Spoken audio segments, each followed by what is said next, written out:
మనం పెద్ద మనుషుల ఒప్పందం గురించి డిస్కస్ చేస్తున్నాం. మరి పెద్ద మనుషుల ఒప్పందంలో డిస్కస్ చేసినటువంటి అంశాల గురించి ఇప్పుడు మనం మాట్లాడుకుందాం. మరి పెద్ద మనుషుల ఒప్పందంలో ఎన్ని అంశాలను డిస్కస్ చేశారు? రైట్, ఇక్కడ చూడండి, పెద్ద మనుషుల ఒప్పందం ఏమంటున్నా సార్? పెద్ద మనుషుల ఒప్పందం. మరి ఈ పెద్ద మనుషుల ఒప్పందంలో ఎన్ని అంశాలను డిస్కస్ చేశారు అంటే ఇక్కడ 14 అంశాలను డిస్కస్ చేయడం జరిగింది.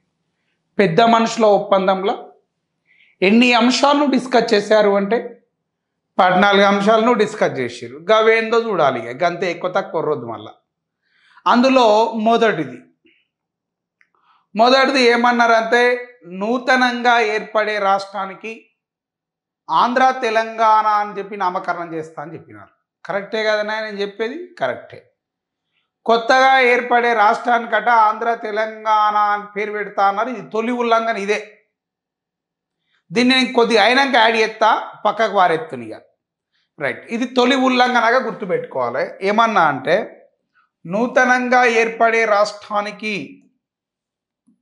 ఈ యొక్క ఏమంటున్నామండి, నూతనముగా ఏర్పడే రాష్ట్రానికి ఏమని పేరు పెడతా అన్నారు? నూతనంగా ఏర్పడే రాష్ట్రానికి ఏమని పేరు పెడతా అన్నారు అంటే నూతనంగా ఏర్పడే రాష్ట్రానికి ఆంధ్ర తెలంగాణ అని చెప్పి నామకరణం చేస్తామని చెప్పినారు. నూతనంగా ఏర్పడే రాష్ట్రానికి ఆంధ్ర తెలంగాణ అని చెప్పి పేరు పెడతా అన్నారు. ఆంధ్ర తెలంగాణ అని చెప్పి నామకరణం చేస్తాము అని చెప్పినారు. దేనికే? నూతనంగా ఏర్పడే రాష్ట్రానికి ఆంధ్ర తెలంగాణ అని పేరు పెడతా అన్నారు అని చెప్తానా? కరెక్టేనా? మళ్ళా బరాబరి అవు. మళ్ళా పెట్టినారా పేరు? No sir.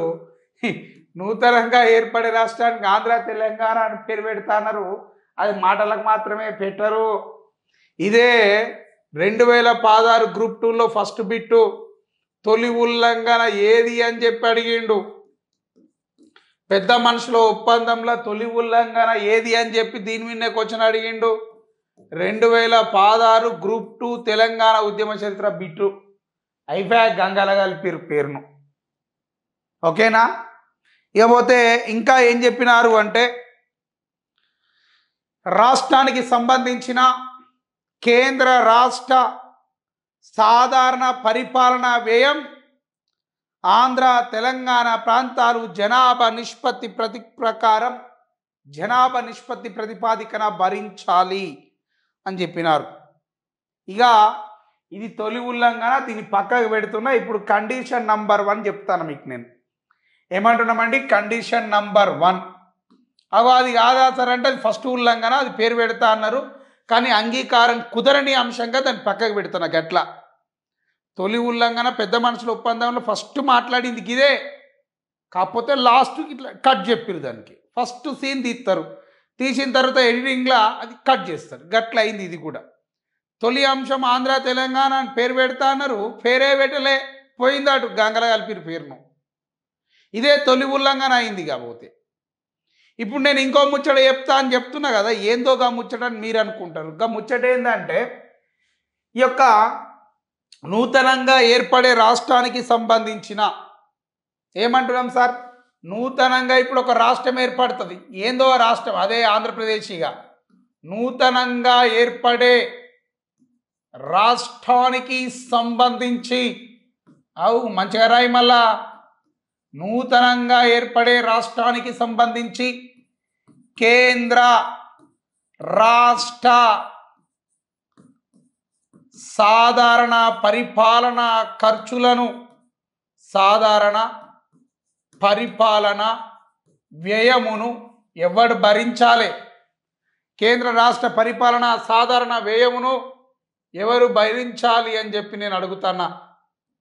ఈ యొక్క సాధారణ పరిపాలన వ్యయమును ఎవరు భరించాలి అని చెప్పి నేను అడుగుతున్నా. అంటే ఈ యొక్క కేంద్ర రాష్ట్ర సాధారణ పరిపాలన వ్యయమును ఆంధ్ర తెలంగాణ ప్రాంతాలు ఈ యొక్క వ్యయం నట ఎవరు భరించాలి అంటే ఇక్కడ రాస్తున్నా చూడండి.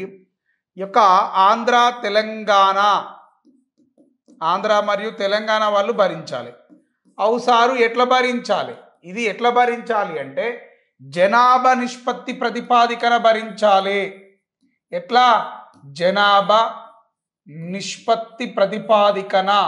ఏమంటున్నా? జనాభా నిష్పత్తి ప్రతిపాదికన దీన్ని భరించాలి. అగో ఆంధ్రోని జనాభా ఎక్కువ ఉంటే అని అడ్మినిస్ట్రేషన్ చేయడం కోసం కానీ వాళ్ళ మీద పెట్టేటువంటి ఎక్స్పెన్సివ్స్ కానీ ఎక్కువనే ఉంటాయి కాబట్టి వాళ్ళే భరించాలి. తెలంగాణ జనాభా తక్కువ ఉంటే తెలంగాణ తక్కువ మొత్తంలో భరించాలి. ఇకపోతే తెలంగాణ ప్రాంతంలో మిగులు నిధులు గట్టిగా ఉన్నాయి, మిగులిన ఆదాయం కూడా గట్టిగానే ఉంది. మరి ఈ మిగులు ఆదాయం మిగులు నిధులు ఎవరికి కేటాయించాలి? తెలంగాణ ప్రాంత అభివృద్ధికి కేటాయించాలి. ఓకేనా? ఇప్పుడు ఇక్కడ ఇంకా ఏమంటున్నామంటే తెలంగాణ మిగులు నిధులు యొక్క ఇది రాసుకో. తెలంగాణ ప్రాంతానికి సంబంధించినటువంటి మిగులు నిధులు, దేనికి సంబంధించిన? తెలంగాణ ప్రాంతానికి సంబంధించిన మిగులు నిధులు ఏమంటున్నామంటే తెలంగాణ ప్రాంతానికి సంబంధించిన మిగులు నిధులు. అగో తెలంగాణ ప్రాంతానికి సంబంధించిన మిగులు నిధులు దేనికి కేటాయించాలి? తెలంగాణ అభివృద్ధికై కేటాయించాలి. తెలంగాణ ప్రాంతానికి సంబంధించిన మిగులు నిధులంట దేనికి కేటాయించాలి అంటే తెలంగాణ అభివృద్ధి కొరకై కేటాయించాలి అని చెప్తున్నా. తెలంగాణ అభివృద్ధి కొరకై కేటాయించాలి. దేనికోసం కేటాయించాలి? తెలంగాణ అభివృద్ధి కొరకై కేటాయించాలి అని చెప్తున్నా. అగో ఇది కండిషన్ నంబర్ 1 అధ్యక్ష. రాసుకున్న దాని ప్రకారం మాట్లాడింది వేరు, రాసుకున్నది వేరు. అవునా? ఇకపోతే తెలంగాణ మిగులు నిధులను తెలంగాణ అభివృద్ధి కొరకై కేటాయించాలి. ఈ ఒప్పందం ఎప్పటిదాకా అమల్లో ఉండాలి అంటే 5 సంవత్సరాల వరకు ఈ యొక్క ఒప్పందం అనేది అమల్లో ఉండాలి అని చెప్పి మాట్లాడుతూ ఉన్నారు. ఈ యొక్క ఒప్పందం అంటే ఎప్పటిదాకా అమల్లో ఉండాలి? దీని యొక్క గడువు ఇది ఎప్పటి వరకు అమల్లో ఉండాలి? ఇంకో పెన్ను తీసుకో. ఆగమాగం ఎందుకు చెప్తావు? ఇది ఎప్పటి వరకు అమల్లో ఉండాలి ఈ ఒప్పందం అంటే ఈ కండిషన్ అనేది 5 ఇయర్స్ వరకు, 5 సంవత్సరాల వరకు అమల్లో ఉండాలి. ఒకవేళ ఆఫ్టర్ 5 ఇయర్స్ తెలంగాణ శాసనసభ్యులు కోరితే దీన్ని మరికొంతకాలం పొడిగించే అవకాశం కూడా ఉంటుంది. దీన్ని తెలంగాణ ఎమ్మెల్యేలు గనక కోరితే, పెను మార్చుకో, తెలంగాణ ఎమ్మెల్యేలు కోరితే ఈ యొక్క గడువును మరొక 5 ఇయర్స్ ఎక్స్టెండ్ చేయవచ్చు. మరొక 5 ఇయర్స్ దీన్ని పొడిగించవచ్చు అని చెప్తున్నారు. దేన్ని పొడిగించవచ్చు అని చెప్తున్నారండి? దీన్నే సార్. రైట్. ఏమంటున్నామండి? తెలంగాణ ప్రాంత మిగులు నిధులను తెలంగాణ ప్రాంత అభివృద్ధి కొరకై కేటాయించాలి. అవసరమైతే ఇది 5 ఏళ్ళు అమల్లో ఉండాల. ఒకవేళ అవసరమవుతున్నా అనుకున్నప్పుడు తెలంగాణ ప్రాంత శాసనసభ్యుల నిర్ణయం మేరకు మరో 5 ఏళ్ళు కూడా దీన్ని ఎక్స్టెండ్ చేసేటువంటి అవకాశాన్ని కలిగి ఉంటాం. ఇది కండిషన్ నంబర్ 1 పెద్ద మనుషుల ఒప్పందంలో మొదటి ఒప్పందంగా దీన్ని మాట్లాడుతూ ఉన్నాం.